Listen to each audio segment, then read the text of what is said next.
Hello friends, नमस्कार सभी को। आज की इस वीडियो में हम जानेंगे कि ब्रह्मा जी की पूजा आखिर क्यों नहीं होती है। तो चलिए शुरू करते हैं।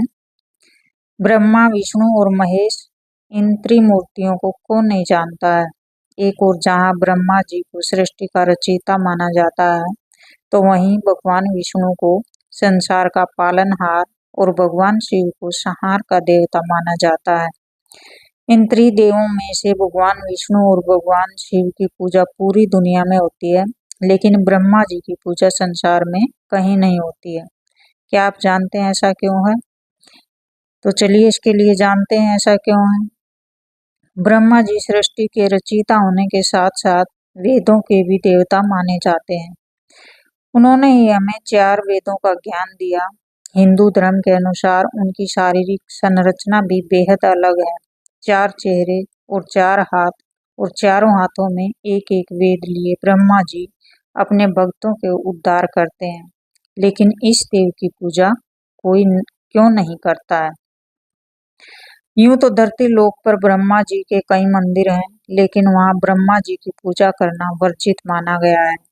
पौराणिक कथाओं के अनुसार एक बार ब्रह्मा जी के मन में धरती की भलाई के लिए यज्ञ करने का ख्याल आया। अब यज्ञ के लिए जगह की तलाश करनी थी। इसके लिए उन्होंने अपनी बाह से निकले हुए एक कमल को धरती की ओर भेजा। कहते हैं कि जिस स्थान पर वह कमल गिरा, वहां ही ब्रह्मा जी का एक मंदिर बनाया गया है।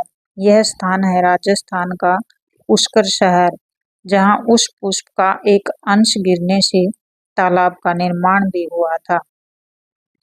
पुष्कर में ब्रह्मा जी के दर्शन के लिए हर साल लाखों श्रद्धालु आते हैं। हर साल कार्तिक पूर्णिमा पर इस मंदिर के आसपास बड़े स्तर पर मेला लगता है, जिससे पुष्कर मेले के नाम से भी जाना जाता है। लेकिन फिर भी यहाँ कोई भी ब्रह्मा जी की पूजा नहीं करता है। पौराणिक कथाओं के अनुसार ब्रह्मा जी यज्ञ करने के लिए ब्रह्मा जी पुष्कर पहुंचे, लेकिन उनकी पत्नी सावित्री ठीक समय पर नहीं पहुंची। पूजा का शुभ मुहूर्त बीतता जा रहा था। सभी देवी देवता यज्ञ स्थली पर पहुंच गए थे, लेकिन सावित्री का कोई अता पता नहीं था। कहते हैं कि जब शुभ मुहूर्त निकलने लगा, तब कोई उपाय न देखकर ब्रह्मा जी ने नंदिनी गाय के मुख से गायत्री को प्रकट किया और उनसे विवाह कर अपना यज्ञ पूरा किया।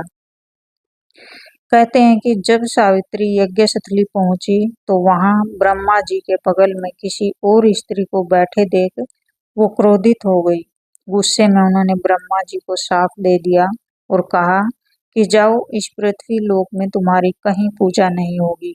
हालांकि बाद में जब उनका गुस्सा शांत हुआ और देवताओं ने उनसे शाप वापस लेने की विनती की, तो उन्होंने कहा कि धरती पर सिर्फ पुष्कर में ही ब्रह्मा जी की पूजा होगी।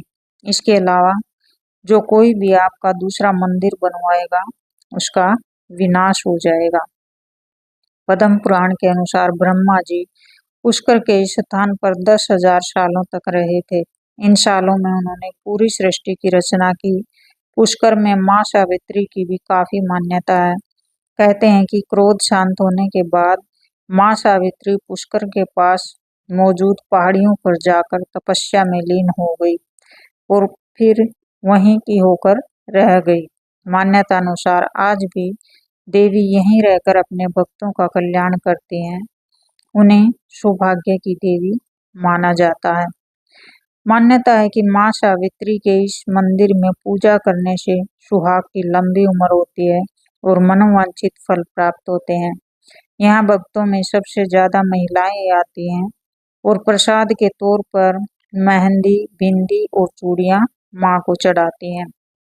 तो फ्रेंड्स, यही थी जानकारी। आपको कैसी लगी? अगर आपको ऐसी पौराणिक कथाएं पसंद आती हैं, तो चैनल को सब्सक्राइब कर लीजिए और वीडियो को लाइक शेयर जरूर करें।